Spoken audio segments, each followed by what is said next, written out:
Velkomin til mín hingað í spjallið mitt. Nú styttist í jólin og ég gerir ráð fyrir því að flesti séu komnir í svolítið hátíðaskap. Þess vegna fannst mér við hæfi að fá hingað til mín góðan gest og ræða aðeins hátíðina sem framundan og kirkjuna. Agnes M. Sigurðardóttir, biskup Íslands, komin hingað til mín og við ætlum svona aðeins að velta fyrir okkur hvert hlutverk kirkjunar í samfélagi dagsins í dag og ég tala á tímum COVID, hvernig kirkjan hefur tekist á við það. Velkomin, Agnes. Takk fyrir. Gaman að hafa þig hérna með mér. Takk fyrir það. Segðu mér, nú svolítið umræða búin að vera auðvitað kirkjuna, sem betur fer, ég held að sé nú alltaf gott að það sé verið að ræða kirkjuna, en mér þykir allavega á þinginu, jafnvel eins og það sé svona ákveðin umræðu hefð að það þurfa að ýta umræðum kirkjuna svolítið frá þinginu. Og ég hef ekki tekið undir þau orð, ég held að það sé mikilvægt að við ræðum kirkjuna og sjálfri finnst mér kirkjan mikilvæg stofnun og sinna mikilvægu hlutverki. En hver svona þín skoðun á því, hvert finnst þér kirkjan vera að stefna og hvernig hefur kirkjan verið að takast á við þessa áskoranir núna á síðustu árum, að það hefur verið svona, eigum að segja ákveðin forðun frá því að ræða trúmál? Já, sko ég held að það hefur nú komið fram að þjóðin er mjög andlega leitandi. Já. En ekki endilega leita í kristna trú. Og ég held að það sé mjög ábyrrandi í umræðinni og bara tilfinning mín fyrir því sem í samfélaginu. Kirkjan hefur átt náttúrulega samleið með þessari þjóð í langan aldur, aldir og þjóðkirkjan sem hugtak var til árið 1874 þegar við fengum stjórnarskrána. Já. Og alveg strax upp úr því, þá fóru menn að ræða það samband ríkis og kirkju. Sem að leiddi til þess að árið 1907 var gert svona viss samkomulag við ríkið kirkjuna, sem að varð svo kannski formgert árið 1997, 90 ára síðar. Þetta svona minnir mann á það hvað kirkjan er gömul stofnun eða gamalt samfélag í þessu landi og í heiminum öllum. Og það er ekkert skrítið þó að kannski sumir finnist hlutirnir gerast hægt í kirkjunni þegar að þetta er hraðinn í því sem er. Og varðandi umræðinu á þinginu þá endurspeglar hún væntanlega umræðina í samfélaginu og það hefur verið mikil umræða samband ríkis og kirkju. Sumir hafa kallað þjóðkirkjuna ríkiskirkju sem hún er ekki. Þetta hefur verið þjóðkirkja frá upphafi, þetta er kirkja þjóðarinnar. Þetta er kirkja fólksins í landinu. Og þeir sem eru skráðir í hana meðlimir, þeir eru þeir sem vilja vera með í þessu samfélagi, þessu félagi. Núna hefur verið gert frá 1997 þetta samkomulag og þá fekk kirkjan sjálfstæði og það var árið 2012 minni mig sem var í fréttir af því að norska kirkjan hefði aðskilið sig frá ríkinu. Það komu fréttu það að manni á mbl.is að þetta þyrfti að gerast á Íslandi en þetta gerðist áður, þetta gerðist 1997 hjá okkur. Síðan var gert viðbótarsamkomulag árið 2019 við ríkið og þá er ennþá meira sjálfstæði í kirkjunni þannig að öll innri mál kirkjunar hafa verið í rúm 20 ár hjá kirkjunni sjálfri.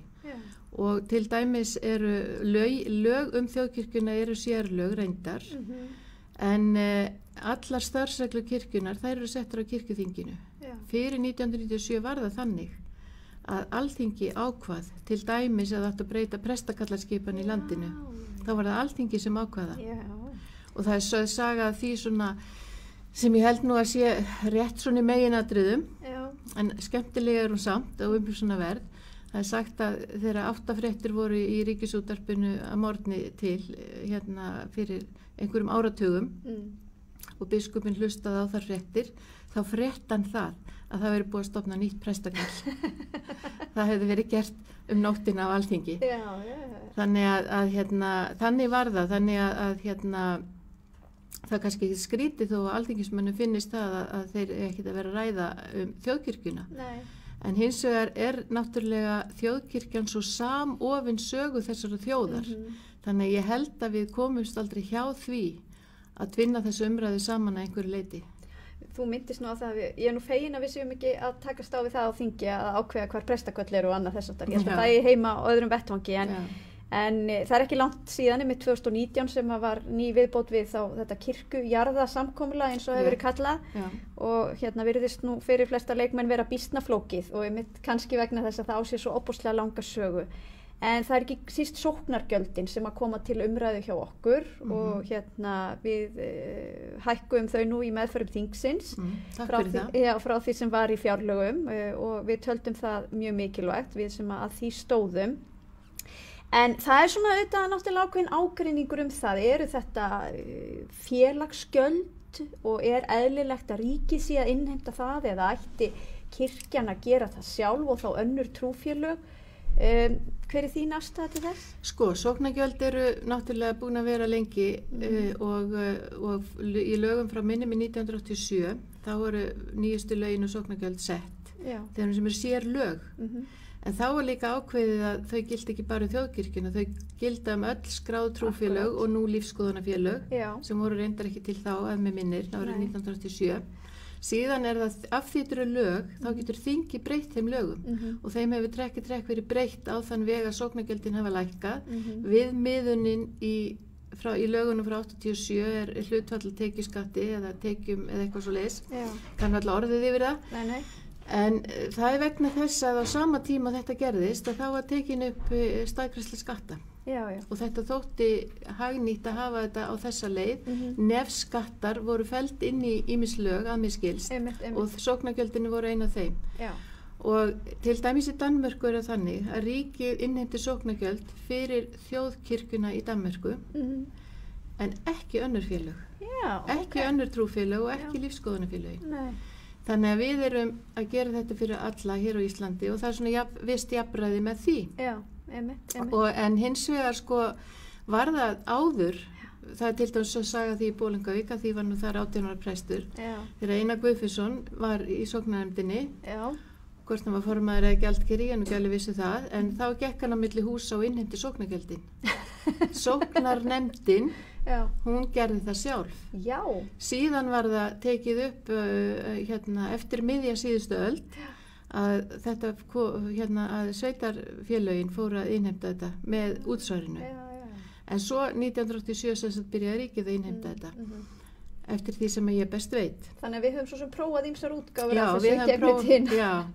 Þannig að þegar að vera að tala um sóknargjöldin þá virðist það svo vera í umræðuna það sé alltaf verið að tala um þjóðkirkjuna.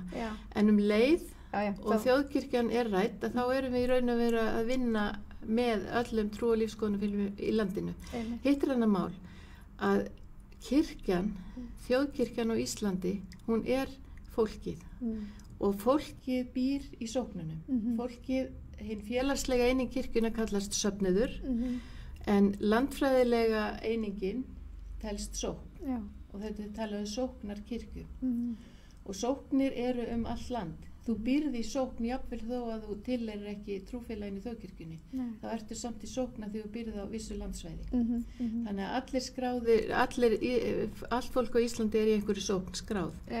Og það eru og fær þjónustu. Það fá allir þjónustu í þjóðkirkjunni, það er ekki spurt hérna ertu í þjóðkirkjunni þegar beðum þjónustuna og það er þannig og við höfum þéttriði net þjóna út all land sem eru prestar, sem eru djáknar, sem eru starfsfólk kirknanna og allir sjálfboðaliðarnir sem skipta þúsundum.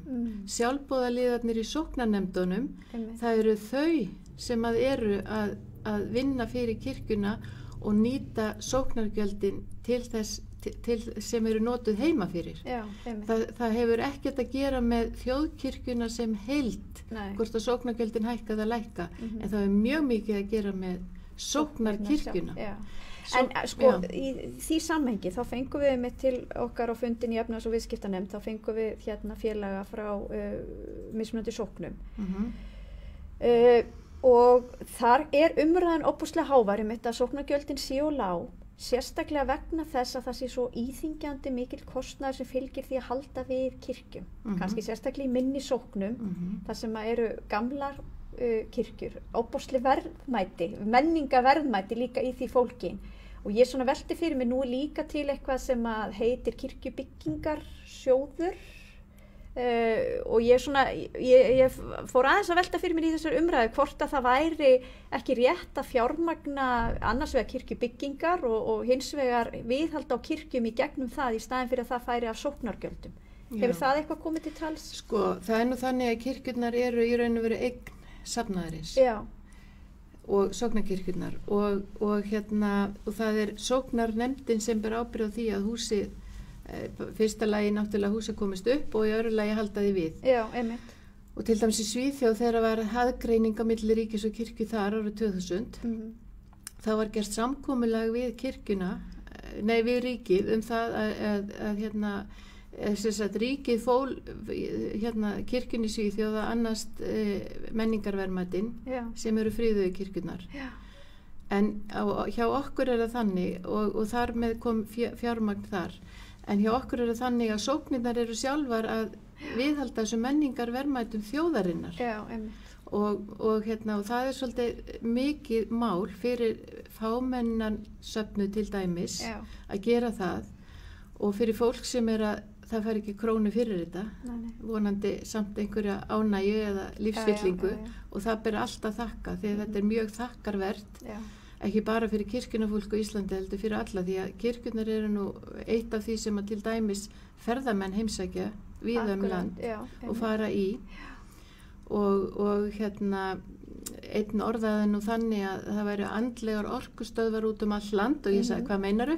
Og það var hann að meina kirkjuhúsin sem að falleg tilvísun í kirkjurnar, andlegar orkustöðvar. En því miður það þannig að í nútímanum er erfitt að hafa kirkjurnar opnar vegna þess að það hefur verið farið inn í þær gengið illa og jafnvel tekni hlutir að það og það er nú þannig að það er ekki fólk hægt að manna það eða hægt að finna fólk til þess að vera í öllum kirkju landsins alla daga til dæmis á sumrin en það hefur þó verið í stærstu söfnuðunum það þannig að fólk er í vinnu allan daginn vegna þess að það er nóg að gera í stóru söfnuðum og hér til dæmis í Reykjavík og höfuðborgarsvæðinu og í stærri þéttbýlistöðum og það eru fólk sem mætir bara í vinnuna í kirkjunni. Já.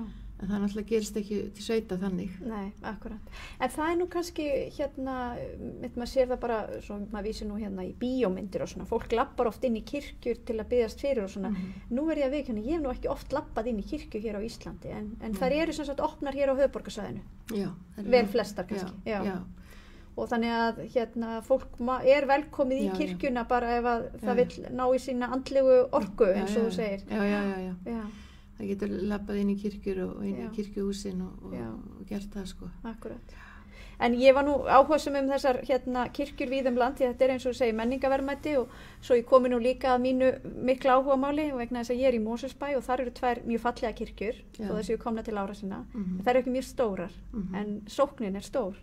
Þannig að ég býð spennt eftir því að við fáum nýja stærri kirkju í Mosfellsbæ og það er lóð í miðbæ bæjarins þar sem að gert hefur verið ráð fyrir að hægt vera að byggja sko, stóra kirkju og það hefur kannski svona svolítið verið sín mín í svolítið tíma að kirkjur og kirkjan spili hlutverk í samfélaginu þess vegna þrátt fyrir það að við höfum opbóðslega fallega kirkju upp í Mosfell og svo hins vegar Lágafell að þá er það nú ekki beint í byggð að það sé fallegt að hafa kirkjur í miðbæ og við sjáum það í miðbæ Reykjavíkur og það sé svona einhvern veginn verði hluti af menningunni að við til að mynda hér á menningarnótt að þá eru viðburður oft í kirkjunum, það eru tónleikar og annað þannig að mér finnst það svona mætti jafnvel gera meira af því að kirkjan væri svona hluti bara að samfélaginu og það sé svona ákveðið flæði inn út úr kirkjum, ekki bara þegar fólk er að gifta sig eða fermast eða fylgja einhverjum til grafar, heldur svona verið hluta dælugu lífi. Hefur kirkjan verið að vinna eitthvað með það að svona Þessar athafnir eru náttúrulega svona snertifletir kirkjunar og fólksins en sko það hefur verið talað vegkirkjur til dæmis sem eru nú víða í Noregi kallaðar. Það er sem sagt kirkjur við veginn eins og við hvað heitir það, Hringveginn og það hefur verið reynt á einu stað í Íslandi sérstaklega og það er í Ljósavars í Þorgeirskirkju við Ljósavatn í Ljósavarsókninni fyrir norðan það hún var byggð sem sagt í minningu Þorgeirs ljósvetningagoða og Mér minnir að það hafi verið aldamótin eitthvað svo leið sem að hún var vígð, það var nú fyrir mína tíð. Já. Og þar hefur verið reynt svona, en hins vegar þetta bara, þar einmitt dæmi pínulitla sókn, sem að fámennasókn, sem að þarf að halda við í raun og veru gömlu kirkjuna Ljósavatni og þessari. Já. En í staðinn þá var fyrir að nota þessa Þorgilskirkju svolítið mikið fyrir breiðari samfélag sem þá þarna Fnjóskadalurinn og fleiri þarna í þessu prestakalli. Já, einmitt. Þannig það, en kirkjunar hafa verið svona og kirkjunar fólk að færa sig nær því að finna leiðir til þess að hafa kirkjunar opnar. Til dæmis niðri í Dómkirkju þá hefur verið svona pílagrimagöngur frá Dómkirkjunni. Þá hist inn í kirkjunni, labbaði einhvern ákveðið hring. Og síðan endaði í kirkjunni aftur. Það reynt að hafa í Dómkirkjunni og Hallgrímskirkja hafa verið sameiginlega með opna kirkju á 50-dagskvöldum, kannski fyrir jól í Dómkirkju, eftir jól í Hallgrímskirkju, eitthvað svo leið sko. Þar sem að allir geta komið inn og þá er bara fólk á staðnum, jafnvel einhver dagskrá og þetta er svona að aukast alltaf, en hins vegar það náttúrulega þannig að þetta meira og minna borið upp á sjálfboðaliðum. Og þess vegna eru til dæmis prestar, eins og ég segi alltaf, prestar verða átt að segja á því að þó að þeir vilji gera ýmislegt og séu duglegir, að þá verður það líka að taka tillit til þess að með þeim vinnur fólk sem er í annarri vinnu sko. Sem er eins og út á landi víða og að ég allir, eins og til dæmis eins og ég tala nú oft kirkjukóruna, þetta fólk sem er tilbúið, eins og ég þekki nú vel til dæmis á Bolungarvík og Hvanneyri og fleiri stöðum sem ég verið, fólk sem er tilbúið hvenar sem er að bregðast við því sem þarf að bregðast við í samfélaginu. Til dæmis í sambandi við jarðarfarir. Þeir gera ekki boð á undan sér. Þannig að það er ekki hægt að plana það að vera í fríi klukkan 2 á þriðjudegi til að syngja við jarðarför. Það bara kemur upp á. Og þetta er mjög þakkarvert og virðingarvert og ég held að fólk almennt ger sig ekki grein fyrir hversu dýrmætt þetta er. Nei, og kannski átti sem þetta ekki á því að fólk er þarna í sjálfboðavinnu að leggja sitt á mörkum við samfélagið. Akkurat. En nú erum við kannski að tala sko kirkjurnar sem að, eins og ég segi, sé menningarverðmæti og ég myndi gjarna vilja sjá þær opnar og meira mannlíf í kringum það. En á tímum sem við lifum núna, þá höfum við ekki getað haft neitt mannlíf og kirkjurnar bara ekki opnar. Vegna COVID, þið hafi ekki getað haft hefðbundnar messur eða fermingar í vor. Það var nú einhverju sem náði því eftir að þetta lagaði staðins hjá okkur. Þannig að hvernig hefur þetta hefur verið áskorun fyrir kirkjuna, nú veit ég að margir hafa farið að messa, þeir hafa farið að senda ýmislegt út á Facebook og annað. Hvernig finnst þið þetta hafa tiltekist? Sko það náttúrulega, mér finnst það í raun og veru bara kraftaverki líkast hvað menn hafa, fólk í kirkjunni hefur verið hugmyndaríkt að koma boðskapnum á framfæri á annan hátt en venjulega. Það er nefnilega þannig með til dæmis okkur presta. Að við erum í því að predika og sinna athöfnum og slíku sko, en svo er annar vinkill í kirkjunni sem er kærleiksþjónustan. Það er fólki sem hefur verið að vinna öðruvísi, ekki nota orðin eins mikið heldur frekar nærveruna, hendurnar og svo framvegis. Prestar gera það líka vissulega, en þetta hefur verið mikil áskorun að geta ekki svona haft hefðbundnar aðferðir við þetta. Og þá hafa menn verið kallar og konur og fólk í kirkjunni verið mjög duglegt og hugmyndaríkt og það er bara að þakka að senda út, taka upp, senda út, annarkot beint eða upptekið. Og svo hefum við til dæmis á aðvendunni verið í samstarfi við Ríkisútvarpið, bæði hljóðvarp og sjónvarp. Þannig að það er víða í löndum sko sjónvarpamessum á hverju sunnudegi. Nú var Ríkisútvarpið með okkur í því að sjónvarpa. Ég sá frá Grafarvogskirkju var eitthvað í gær. Og það er búið að vera núna alla aðvenduna sem sagt og verður líka og það hefur verið nú á aðfangadaga alveg frá upphafi að biskupinn hefur verið með helgarstund á aðfangadagskvöld en nú verður bætt við á jóladegi. Og þetta er allt tekið upp núna og svo er náttúrulega allir kórarnir sem eru í kirkjunni og fólki, sko 1000 manna all land í kórum sem hefur komið saman og sungið alveg innan þeirra marka sem við höfum haft leyfi til. Fengur leyfi fyrir því að hafa núna 30 manns sama rýminu í upptökunum og það til vikilla bóta því að það náttúrulega jólalögin öll og tónlistin kringu jólin svo mikil og þess vegna hefur hljómar hún fallegar og betur ef það eru fleiri sem fá að vera saman og syngja heldur en það er kannski bara 4. En sérðu fyrir þér að kirkjan muni halda áfram að nýta sér þessa tækni þrátt fyrir það að við vonum að við komumst út úr þessu kófi fljótlega og getum farið að mæta á samkomur eins og í messur og til kirkju. Er þetta ekki eitthvað sem er samt komið til að vera einhverju leyti? Ég held að hljóta að vera. Er það ekki? Jú, sko, það er þetta nálgast miklu fleiri með þessum hætti? Já, og við höfum lært náttúrulega eins og við gerum í öllum aðstæða lífsins. Já. Og það, hvort sem það er erfiðar eða ekki, við lærum af öllu og við erum búin að læra alveg óbúslega mikið af þessu bæði kirkjunu og annars staðar bara í heiminum. Já. Eins og til dæmis að ég gat ekki hatt prestastefni í ár, stemt fólki saman á eitt stað. Nei.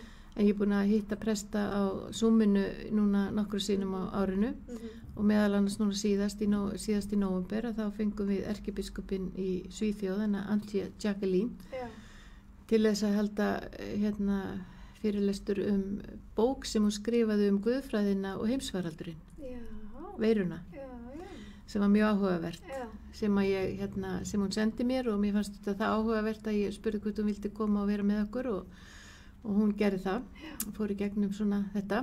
Okay. Þannig að ég held líka að við erum líka svolítið að færa okkur upp á skafti í kirkjunni með að geta hist svona, þó við séum ekki á sömu þúfinni. En það hefur reyndar gerst líka í kirkjunni að það hefur verið samin að prestaköll, þannig að prestar eru að vinna meira saman en þið gerðu. Og það hefur nú sýnt sér til dæmis eins og í hörmungunum og hamförunum fyrir austan, að vegna þessa samstarf sem hefur komist þar á í sameiningu prestakallana, að þá hefur presturinn á Seyðisfirði ekki setið einn uppi með alla ábyrgðina og framkvæmdina, verandi líka íbúa á Seyðisfirði, sem að til dæmis ég er alin upp á Vestur- og Ísafirði á þeim tíma þegar það voru enga bjargir. Það var bara presturinn á staðnum sem fór á milli húsa og tilkynnti andlát og hélt utan allt og það var enga hjálp að fá. Nú er hjálp að fá í nærumhverfinu því að eins og til dæmis fyrir austan að þá eru þau ekkert spennt að fá fólk úr Reykjavík á þessum heimsfaraldurstíma. Þetta er mjög krefjandi. Þetta er mjög krefjandi en þannig að prestar eru í samráðshópi áfallahjálp á landsvísu sem er í Reykjavík og all land eru svona samráðshópar í áfallahjálp og prestar eru allstaðar all landi í þeim. Þannig að þeir eru og þeir eru náttúrulega menntaðir í Það sálgæslu. getur þá leita stuðnings líka hvors annars. Og við erum líka búin að læra það í kirkjunni eins og annars staðar í þjóðfélaginu að vinna með öðrum fagstittum. Já, akkurat. Þverfaglegt eins og talaðum. Sem til dæmis er á sjúkrahúsunum og fleiri stöðum Einmitt. En já, ég tek nú undir það. Ég held að við höfum flest og við höfum að horfa til þess að þrátt fyrir þessa ömurlegu veiru og allt það sem að þær hörmungar sem hún hefur boðið okkur upp á, þá er nú líka eitthvað sem hægt að taka út úr þessu, jákvætt og læra og það er meðal annars þetta. En þú sagðir áðan að þú teldir að Íslendingar væru andlega leitandi, var það orðið sem hún notaði? Og hugsandi, já. Andlega hugsandi. Já, og leitandi, já. Mér finnst áhugavert, ég hef svolítið verið að horfa svona á lýðheilsumál og mér finnst áhugaverðar rannsóknir sem hafa verið gerðar á svoköllum bláum svæðum í heiminum. Kannast eitthvað við það? Nei. Það er sem sagt nokkur svæði í heiminum þar sem að lífaldur er óeðlilega mikill. Það er sem sagt heimsmet, þetta eru eyjar við Grikkland og Ítalíu, þetta er bær í Utah, þetta er einhvers staðar í Japan og þetta er svona nokkur sveið á mismunandi stöðum í heiminum. Það er búið að stúdera svolítið svona hvað það er sem mögulega getur verið þess valdandi að þetta fólk lifir lengur heldur en við hinn. Og það er auðvitað heilbrigt lífverðni eins og hreyfing og mataræði og aðri þættir. En það er líka það sem einkennir þessa hópa er að það er að trúa á æðri mátt. Og mér fannst það svolítið áhugavert því að allt annað sem ég las þarna á listanum yfir þessi atriði var eitthvað svona sem það þekktir úr umræðinni. Það er hófleg neysla áfengis og það er að reykja ekki og það er að hreyfa sig reglulega og borða rétt og svona. En þetta var eitthvað sem ég hafði ekki svo sem kveikt endilega og mér fannst mjög áhugavert. Og ég held að sé töluvert til í þessu, er það ekki? Að það skiptir máli að trúa. Það hafa allavega verið gerðar rannsóknar á fólki sem að stunda bænalíf. Já. að það hefur það betra virðist vera heldur en annað fólk og hérna og ég hérna og í sjálfri finnst mér þetta mjög rökrétt vegna þess að til dæmis að ef maður hefur trú og nær að treysta, því trú þýðir traust ef maður nær að treysta ekki bara sínu nærumhverfi og fólkin í kringu sig og sjálfum sér heldur læra að treysta því líka þessi æðri máttur af því við vitum það að við ráðum ekki allt í þessu lífi alveg sama hvað við gerum og reynum að fyrirbyggja eins og við sjáum með veiruna fólk reynir að þó sem hendurna að setja á sig sprit fara varlega að nota grími samt smitast það það bara við komum ekki í veg fyrir ýmislegt eða hamfarir og annað slíkt sko ef við náum við einhvern veginn að treysta á æðri mátt sem að við kristi fólk nefnum Jesú Krist eða Guð. En já, ég myndi eins og segir, svo getur þetta verið í öðrum trúarbröðum að það eitthvað sem að fólk svona setur traust sitt á. Já, að þá það segir sig eiginlega sjálft að það minnkar áhyggjurnar. Ef maður nær einhvern veginn, það dálítið talað það í andlega ferðalaginu, í 12 sporunum andlegt ferðalag sem að mikið notað í kirkjunni og fleiri stöðum. Þá talaðum svolítið að sleppa, það að segja að sleppa tökunum á því sem við getum ekki ráðið við endilega eða þurfum ekki að burðast með heldur bara að vísum því svona gert grína læginu að kasta syndunum á bakvið sig en það þetta að treysta því að við séum ekki ein á þessari vegferð lífsins og þetta ekkert eitthvað meðfætt þetta eitthvað sem við þurfum að læra eða það mín skoðun allavega, við þurfum að læra þetta og ef við til dæmis sem börn fáum að fyrir sunnudagsskóla eða eitthvað svoleiðis og lærum þetta þar, jafnvel þó við missum trúna og þó að við bara gleymum þessu að þá býr þetta einhvers staðar eins og annað sem við lærum í lífinu þannig að við getum gripið til þess seinna á ævinni en þetta er líka þjálfun að kalla það fram þetta er þjálfun að kalla þetta fram þetta er ferðalag og ef maður meðvitaður þetta maður vilji leggja á staði þetta ferðalag að þá það auðveldara fyrir manni maður hefur ekkert grunn. Akkurat. En einmitt eins og segi sko, nú ég held að þetta sé mikið, eða ég trúi því að það sé mikilvægt einmitt að trúa eitthvað, en það getur auðvitað verið mismunandi hvað það sem fólk trúir á.